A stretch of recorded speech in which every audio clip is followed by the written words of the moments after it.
Yan yung St. Pancras International Train Station. Yan o. At dun naman sa kabila, nandun naman yung yan, ang King's Cross Station. Yan.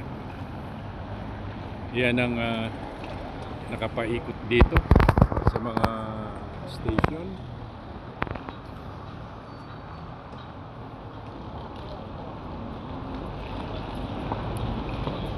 Ito kasing Pancras na ito, international ito, kahit saan mo gustong pumunta ng ibang bansa,